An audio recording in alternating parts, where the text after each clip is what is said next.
still cannot believe all this happened and why this happened. But I want to say freedom for Ukraine. I want to, please, somebody stop Putin.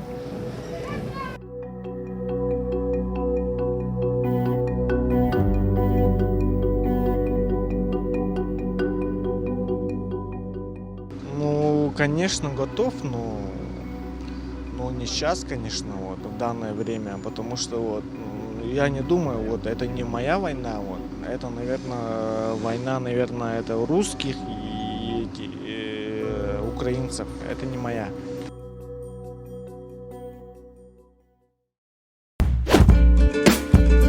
Donald Trump and the MAGA Republicans represent an extremism. The extreme set of MAGA Republicans has chosen to go backwards, full of anger, violence, hate, and division. The MAGA Republicans don't just threaten our personal rights and economic security. They're a threat to our very democracy. It's ridiculous. No, it's completely ridiculous. There's obviously a double standard, okay? If this was in this instance, Republican running over a liberal, Pelosi would be calling for car control right now, which she uses because of her husband. She does need it in some capacity. But let's not act like this is the first time the media has thrown this blind eye towards left-wing violence. When President Trump was in office, we had a Bernie supporter shoot up a congressional baseball game. And there was no, referendum on left-wing speech and how they were othering conservatives. But I think that's the biggest issue right now, is his actions are his own.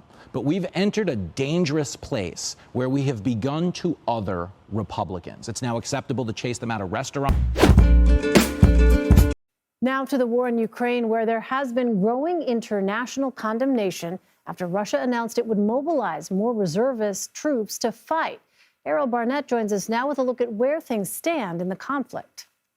Hey there, Elaine. President Biden calls the Russian-announced referendum a sham election, and it's happening just as Ukrainian forces are making encouraging gains. Let me show you where things stand today. Ukrainian forces have recovered roughly 3,700 square miles of territory away from Russia and taken it back for themselves. This has been taking place in the eastern and southern occupied territories over the past month, which is a major shift from the defensive position Ukraine had been in recently. And Russia made capturing eastern Ukraine one of their main objectives after failing to capture Kyiv early on in the first few months of this conflict. The goal was to expand their territory they had in the east outward from the Donbas region, which they had some presence in before the war began. Now, the recent major gains in the northeastern part of Ukraine have been around Kharkiv, and you can see how significant these victories have been when you compare Ukrainian-controlled territory now to 15 days ago. Just look at that. Now, most of the area around Kharkiv has been under Russian control since early April. So this is a huge loss for Russia because they were also using the city of Izium. You see it down here as a grouping station for Russian troops as they launched attacks in that area. And here's the final update. We know how desperate the supply and troop situation has become for Russia. In August, the Pentagon estimated that somewhere between 70 and 80,000 Russian personnel had been killed or wounded so far. This is why the Russian president is now calling up more reservists, a decision that's causing protests and panic among some Russian citizens as this war enters its 7-month, Elaine, on Saturday. Incredible. Errol Barnett, thank you.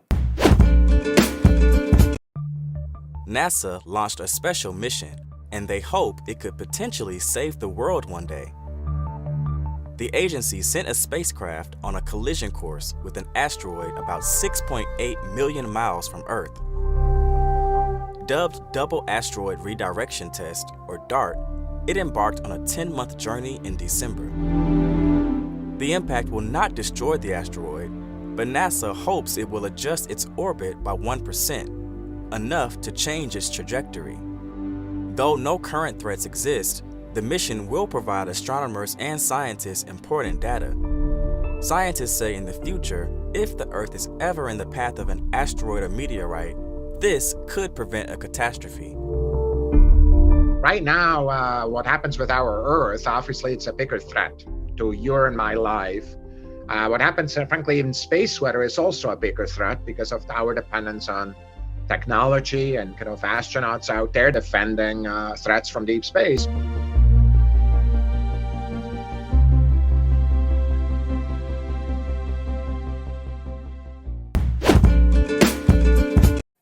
You can't let the integrity of our elections be undermined.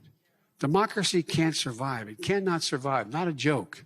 Can't survive when one side believes there's only two outcomes to an election. Either they win or they were cheated. That's not democracy. And that's where the mass majority of MAGA Republicans are today. They don't understand what every patriotic American knows. You can't love your country only when you win. Only when you win. So, folks, in just 46 days, democracy will be on the ballot. Americans will have to choose between the MAGA Republican platform, who have embraced extremism and the big lie. Democrats, independents, and mainstream Republicans will believe in the rule of law. Rejecting the will of the people and accepting the results of a fair and free election is what we're about, not what they're about. Let me close with this. As I said earlier, my dad used to say, don't compare me to the Almighty, compare me to the alternative. This November, you have to choose to be a nation of hope, unity, and optimism, or a nation of fear, division, and darkness. I believe America will move forward to the future, a future of possibilities, a future in which we can build, dream, and hope. I know we can because I know this nation like you do. I know the American people. I know their courage. I know their hearts. I know our history. That's why, and I mean this from the bottom of my heart, and those of you who know me, no one ever doubts I mean what I say. The problem is I sometimes say all that I mean. But all kidding aside, I've never been more optimistic. We're the only country in the world that's come out of every crisis stronger than we went into it. It's not just about building back to what it was before. We have a chance to build back in a way to make it better for everybody. Everybody.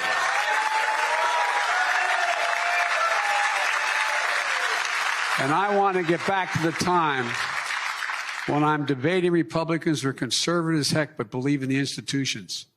Believe in the institutions. Have a fair and square fight about what we're doing. Think the court and the Congress and the presidency are independent branches of government and should be treated with respect.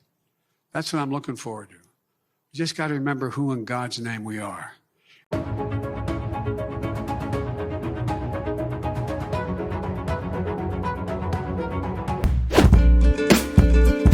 Jared Kushner, former president's son-in-law, of course, weighed in on Governor Ron DeSantis' decision to fly dozens of migrants to Martha's Vineyard last week. Here's what Kushner said. I personally watch what's happening, and it's very hard to see at the southern border. We have to remember these are human beings, they're people, so seeing them being used as political pawns one way or the other is very troubling to me. Kushner did not mention DeSantis by name. His comments come as the Florida governor, widely seen, of course, as Trump's top rival for the 2024 Republican nomination. Gene Robinson, do you read anything into that? Jared Kushner saying it's very troubling to see migrants used as pawns. That's probably not the majority position on that show where he was talking. No, but I see, the first and certainly not the last attack on DeSantis, trying to weaken him going into the next election cycle. And I see extremely convenient amnesia. Of course, what would I expect from Jared Kushner? But what about separating, families at the border as a policy of to deter people from coming to the border and trying to seek asylum? What about, ripping children away, sending them who knows where, and leaving, the question open of whether some of these families will ever be reunited, which happened under Jared Kushner and Donald Trump's watch. So he's shocked that immigrants would be used as pawns. Look in the mirror, Jared. Yeah, obviously they have a long legacy in the Trump administration of using migrants as pawns. Mark Leibovich, let's just take a step back, and we're talking about here Jared Kushner, who obviously talks to the president, former president, quite a bit, perhaps taking a swipe there at Governor DeSantis. You've studied Donald Trump. You've written a book, a best-selling book about this Republican Party. What happens from here? Is there any chance Donald Trump does not run for president? And if he decided not to run, how relieved would many of the characters in your book be? They'd be very relieved, but it's not going to happen. I mean, I think he's running, I think that's what he does. It's what he's talking about. It's what he's planning to do. I mean, the clip about with Jared Kushner there, the first thing I thought about was, is he speaking for his father-in-law? I mean, you mentioned he does talk to him a lot. Obviously, they're a close-knit family. Is he channeling him in some ways? And I have to think he is probably channeling a sentiment that his father-in-law has, which is he's got to be sick of seeing all the attention Ron DeSantis is having. I mean, Donald Trump is not one for sharing the sort of the front and center spotlight, and he's been pretty, I think for him, pretty demure in talking or going after DeSantis at all. I mean, I think he's sort of pretending he hasn't existed, but at some point he's going to come out of the shadows and take some shots at him, and I was wondering if that was in any way related to that. But no, I think in the bigger picture, I mean, Trump is going to run. There's no way he's going to step aside for Ron DeSantis. And I mean, at some point, the party is going to, maybe have to make a choice on Trump, and, is DeSantis a better option for them? And it could be a pretty, interesting race, but I don't think Trump is going to step aside.